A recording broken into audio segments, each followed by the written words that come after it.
원한 주님의 십자가 사랑. 샬롬. 오늘 마지막으로 날깃의 김동호 목사에 대한 이야기를 해볼까 합니다. 먼저 여러분께 보여드리고 싶은 영상을 보여드리도록 하겠습니다. 여러분들은 대한민국이 멸망한다면 어떤 이유에서일 것 같습니까?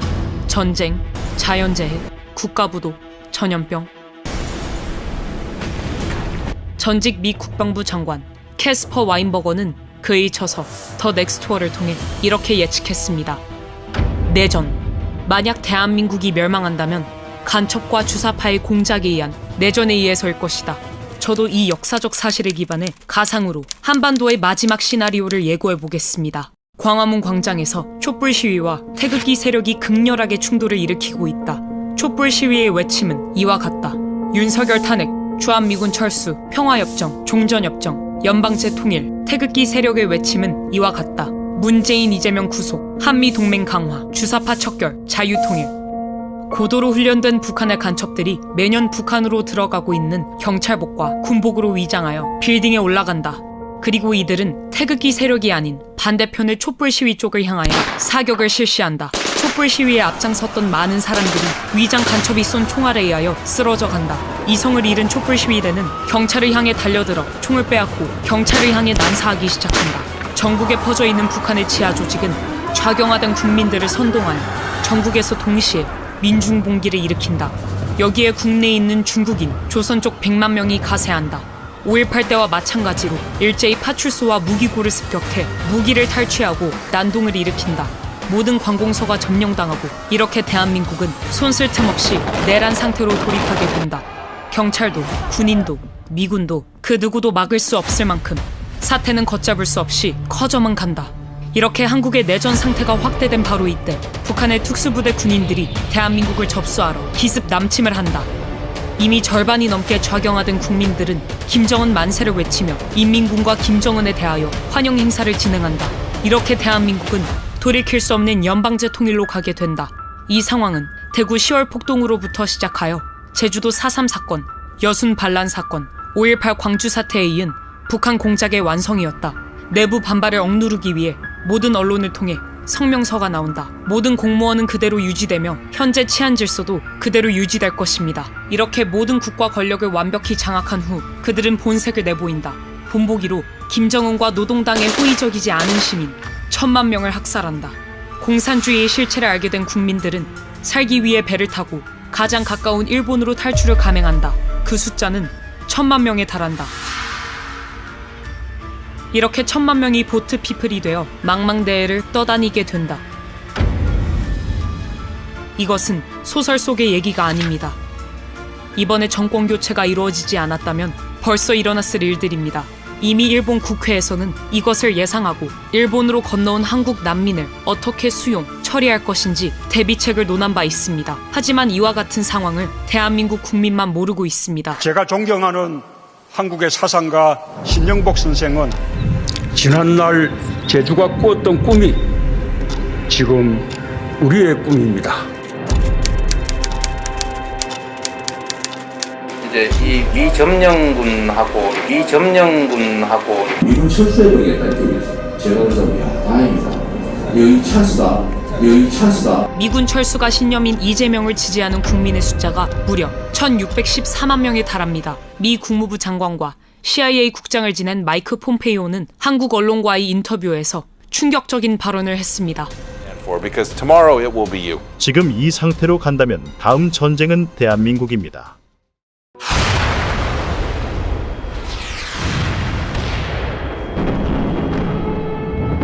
많은 전문가들이 지금 이 상태로 간다면 우크라이나 다음으로 대한민국 광화문 광장에서 전쟁이 일어날 것이라고 예측하고 있습니다.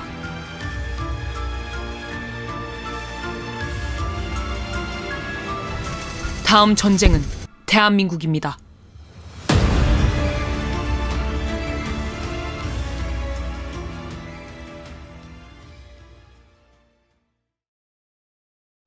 북한의 김일성은 1974년 4월 대남 공작 담당 요원들과의 담화에서 다음과 같이 말했습니다.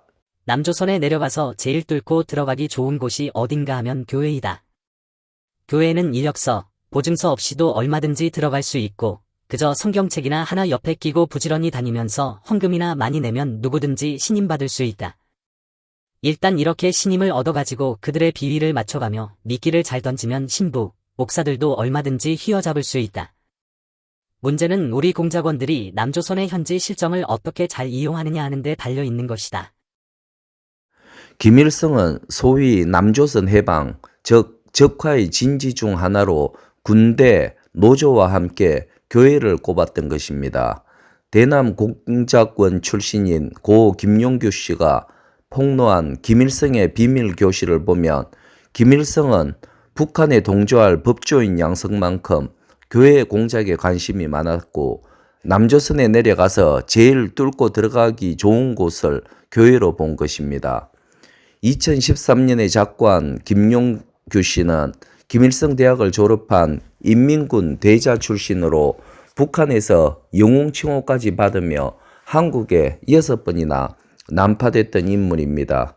그는 1976년 9월 20일 7차 난파 시 한국에 기순해서 동국대 행정대학원 안보행정학과를 졸업했고 이후 치안본부, 경찰대학 공안문제연구소 등에서 근무했던 북한 전문가입니다. 그리고 대남 공작부서인 통일전선부 출신 장진성 시인은 대남 공작 핵심 거점 중 하나가 교회이며 교회를 통한 공작은 북한의 오래된 전술이라고 정언했습니다. 교회가 남한 내 간첩, 김일성주의자들이 침투하기 위한 통로라는 지적입니다. 1997년 김대중 정부 출범 이후 교회는 간첩, 김일성주의자들의 거점을 넘어서 북한 우상체제 지원을 위한 중요한 채널로 자리잡게 되었습니다. 소위 남북교류와 인도적 지원을 명분으로 남한 목회자, 장로들의 평양 출입이 빈번해지고 조선 노동당과의 자연스러운 네트워크가 만들어진 결과입니다. 그 결과 한국교회와 신학교는 급속한 좌경, 친북, 종북화가 진행되었습니다. 좌경, 친북, 종북 성향의 기독교 지식인 그룹은 이른바 개혁을 내걸고 교회와 목회자 신상 털기를 통해 세를 확장했고 이 같은 흐름 안에는 북한과 연계된 추잡한 연합이 있을 것으로 판단됩니다. 김일성의 교회 침투 교시가 있은 지 50년이 다 되어가니 현재 대한민국의 신학교와 교회는 반공의 보루가 아니라 용공의 기지로 변했습니다. 목회자들을 대상으로 윤석열과 이재명의 지지도를 조사하면 교회 밖 사회보다 더 이재명의 지지도가 높은 것이 오늘날의 실태가 되었습니다.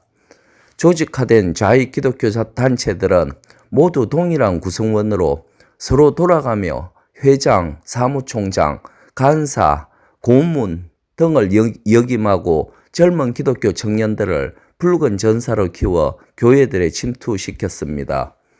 대표적인 좌익 기독교 조직으로 교회 개혁을 기치로 출범한 매체 뉴스앤조이가 있습니다.